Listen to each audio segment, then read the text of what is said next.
नमस्कार साथियों, आप सभी का स्वागत है एजुकेशन लाइन में। दोस्तों, एमपी बोर्ड परीक्षा 2023 कक्षा 12 के लिए भौतिक शास्त्र यानी फिजिक्स का जो पेपर है, कल जो आपका पेपर होने वाला है उसके सारे इंपॉर्टेंट पर्सन है वो आपको यहाँ पे मिल जाएंगे। आपको इनको फटाफट याद कर लेना है। यहाँ से आपके सबसे मैक्सिमम क्वेश्चन है वो आपको देखने को एग्जाम में मिलने वाले हैं। तो चलिए दोस्तों, मैं वीडियो स्टार्ट करता हूँ। वीडियो स्टार्ट करने से पहले आपसे रिक्वेस्ट होगी कि आप चैनल को सब्सक्राइब जरूर करें। यहाँ पे देखिए दोस्तों, पहला क्वेश्चन है जिसमें आपको पूछा जा रहा है क्यू के कारण आर की दूरी का जो विद्युत क्षेत्र की तीव्रता है वो कितनी होगी। तो इनको आप नोट डाउन कर सकते हैं। ठीक है, ऑप्शन नंबर बी हो जाएगा आपका। नेक्स्ट देखिए, धारा के चुंबकीय प्रभाव की जो खोज है वो किसके द्वारा की गई थी। तो ऑप्शन नंबर बी आपका सही आंसर हो जाता है। नेक्स्ट देखिए, चुंबकीय फ्लक्स का एसआई मात्रा क्या है। 100% एग्जाम में आएगा, लिख लेना। तो इसका आंसर हो जाएगा आपका फर्स्ट नंबर का वेबर। नेक्स्ट देखिए, यहाँ पे अगला क्वेश्चन है, निर्वात में विद्युत चुंबकीय तरंग का जो वेग है वो कितना होता है। तो द में क्या हो जाएगा, यहाँ पे आपको सही आंसर टिक करना है। तो आपका कौन सा आंसर यहाँ पे है, चार ऑप्शन के अकॉर्डिंग दिया गया है। फटाफट आप इसका आंसर है वो लिखेंगे। तो यहाँ पे ऑप्शन नंबर ए आपका है वो सही आंसर हो जाएगा। नेक्स्ट देखिए, यहाँ पे अगला क्वेश्चन है, ज्योमितीय छाया में प्रकाश के अतिक्रमण को क्या कहेंगे। ठीक है, तो इसको हम बोलेंगे व्यतिकरण। ऑप्शन नंबर ए है वो आपका सही आंसर है। नेक्स्ट देखिए, यहाँ पे अगला है, एक फोटोन की ऊर्जा 3 इलेक्ट्रॉन वोल्ट है, तो फोटोन का तरंग दैर्ध्य है वो कितना होगा। तो ये बिल्कुल सही आंसर आपका क्या हो जाएगा, ऑप्शन नंबर बी हो जाएगा। यहाँ पे ये आपको नोट डाउन कर लेना है। दोस्तों, ये सारी पीडीएफ फाइल आपको हमारे व्हाट्सएप ग्रुप या टेलीग्राम से मिल जाएगी। और अगर आपके पास ऑलरेडी है तो बहुत अच्छी बात है। 1 ग्राम पदार्थ के समतुल्य ऊर्जा है वो कितनी होगी। तो 9 की पावर 13 10 की पावर 13 जूल होगी। तो ऑप्शन नंबर 4 आपको लिखना है। यहाँ पे देखिए, फिल इन द ब्लैंक वाली आगे आपके खाली स्थान रिक्त स्थानों की पूर्ति करनी है। दो समांतर चालक तारों में एक ही दिशा में धारा प्रवाहित हो रही है, तो वे एक दूसरे के क्या कहलाएंगे। तो एक दूसरे को क्या करेंगे, एक दूसरे को आकर्षित करेंगे। ठीक है, तो आपको क्या लिखना है यहाँ पे, आकर्षित या आकर्षण लिखना है। धारावाही वर्ताकार कुंडली के केंद्र पर चुंबकीय क्षेत्र उसके तल के क्या होता है। तो यहाँ पे सेकंड नंबर में आप क्या भरेंगे, लंबवत होता है। क्या होता है, लंबवत भरा। नेक्स्ट देखिए, जब एक इलेक्ट्रॉन चुंबकीय क्षेत्र के किस में गति करता है तब उस पर कोई कार्य नहीं लगता है। तो किस में, अनुदिश में। ठीक है, क्या भरना है आपको, अनुदिश में कार्य करता है। नेक्स्ट देखिए, किसी प्रत्यावर्ती धारा परिपथ में ऊर्जा वेग की दर शून्य हो तब परिपथ को धारा को क्या कहेंगे। ठीक है, तो उसको हम क्या बोलेंगे, वाटहीन धारा। क्या बोलेंगे, वाटहीन धारा हम उसको बोलते हैं। ठीक है, ट्रांसफॉर्मर किस सिद्धांत पे कार्य करते हैं, ये तो आपको पता होगा। यह करता है आपका विद्युत चुंबकीय प्रेरण के सिद्धांत पे। ठीक है, इसके बाद देखिए, यहाँ पे कुंडली में प्रेरित धारा की जो दिशा है वो किस नियम के द्वारा ज्ञात की जाती है। तो ये की जाती है आपके लेंज के नियम के द्वारा। ठीक है, कौन सा, लेंज का जो नियम है उसके द्वारा ज्ञात करते हैं। प्रकाशीय तंतु किसके सिद्धांत पर कार्य करता है। तो ये करता है आपका पूर्ण, ठीक है, आंतरिक पूर्ण आंतरिक परिवर्तन। ठीक है, पूर्ण आंतरिक परिवर्तन के द्वारा ये ज्ञात किया जाता है।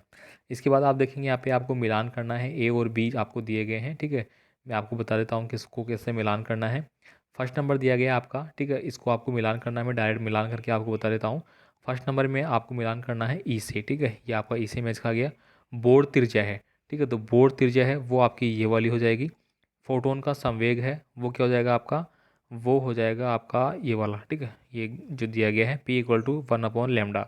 आइंस्टीन का प्रकाश विद्युत समीकरण कौन सा है, ये आपको बताना है। तो 4 नंबर में आपका हो जाएगा ये वाला। ठीक है, इसके बाद देखिए, यहाँ पे प्रतिरोधक ताप गुणांक है वो क्या हो जाएगा, तो वो हो जाएगा आपका ये वाला। ठीक है, इसके बाद सेल का आंतरिक प्रतिरोध है वो क्या हो जाएगा, तो ये हो जाएगा आपका C नंबर का। और लास्ट का जो बच गया धारा घनत्व वो आपका ये वाला हो जाएगा। ठीक है, इसके बाद देखिए, अगला क्वेश्चन आपके आएंगे। मैं बता दूं आपको, यहाँ पे देखिए, तापवर्ती के साथ साथ अर्धचालक की चालकता में किस प्रकार का परिवर्तन होता है। तो आपको यहाँ पे बताना है कि जो ताप अगर वृद्धि होगी, टेम्परेचर अगर हम इंक्रीज करेंगे, तो जो सेमीकंडक्टर है, ठीक है, उनकी चालकता है वो क्या होगी, बढ़ेगी। ठीक है, आपको क्या बढ़ना है, यहाँ पे बढ़ती है। ठीक है, फर्स्ट में ये लिखना है। इसके बाद देखिए, पीएन संधि में आवश्यक परत की मोटाई किस कोटि की होती है। तो ये होती है 10⁻⁻6 मीटर की होती है। नेक्स्ट देखिए, किसी अभिनत में पीएन संधि डायोड का प्रतिरोध बहुत अधिक होता है। तो ये क्या होता है आपको ये बताना है। ठीक है, इसके बाद देखिए, यहाँ पे ये पश्चगामी के आधार पे हो गए। ठीक है, इसके बाद देखिए, यहाँ पे पतली फिल्म के रंग का जो कारण है वो क्या होगा। ठीक है, ये आपको बताना है। तो ये होता है आपका व्यतिकरण। ठीक है, व्यतिकरण के कारण ये होता है। ठीक है, इसके बाद देखिए, विद्युत चुंबकीय स्पेक्ट्रम के विभिन्न भागों के नाम आवर्ती के बढ़ते क्रम में आपको लिखना है। मतलब बढ़ते क्रम की बात करें तो सबसे पहले आप लिखेंगे रेडियो तरंग, फिर आपकी हो जाती है सूक्ष्म तरंग, फिर हो जाती है आपकी अवरक्त तरंग, फिर दृश्य तरंग। ठीक है, फिर पराबैंगनी के, इस प्रकार से। ठीक है, देखिए विद्युत, कौन सा है लास्ट वाला, कहाँ गया, विद्युत चुम्बकीय स्पेक्ट्रम में किस भाग की भेदन क्षमता है वो सर्वाधिक होती है? तो वो होती है आपकी गामा किरण की। ठीक है, किसकी होती है? गामा किरणों की होती है। इसके बाद देखिए ये आपके प्रश्न आ जाते हैं, विद्युत फ्लक्स को परिभाषित कीजिए, जिसका SI मात्रक बताना है आपको। अनुगमन वेग की परिभाषा देनी है। विद्युत धारा और अनुगमन वेग में आपको संबंध लिखना है। विशिष्ट प्रतिरोध या प्रतिरोधकता की परिभाषा लिखते हुए SI मात्रक है और V में सूत्र आपको बताना है। चल कुंडली धारा मापी की कुंडली के मध्य नरम लोहे का क्रोड क्यों रखते हैं? धारा मापी के चुंबकीय द्रव अवतल को आपको बताना है। यहाँ पे ये न्यूमेरिकल आपका आ जाता है, ये आपको सोल्व करना है। ठीक है, इसके बाद देखिए यहाँ पे पूर्ण आंतरिक परावर्तन की आवश्यक शर्तें क्या है, ये आपको बताना है। 100% एग्जाम में छपेगा, याद कर लेना भाई लोगों। इसके बाद देखिए प्रकाश विद्युत प्रभाव को परिभाषित कीजिए। आइंस्टीन वाला 100% 101% एग्जाम में आएगा, पढ़ लेना भाई। यहाँ पे देखिए द्रव्य तरंगों की कोई विशेषताएं आपको बतानी है। हाइड्रोजन परमाणु में केवल एक ही इलेक्ट्रॉन होते हैं, उस स्पेक्ट्रम के बारे में बताना है। ये काफ़ी इंपॉर्टेंट है, 99% आने के चांस है।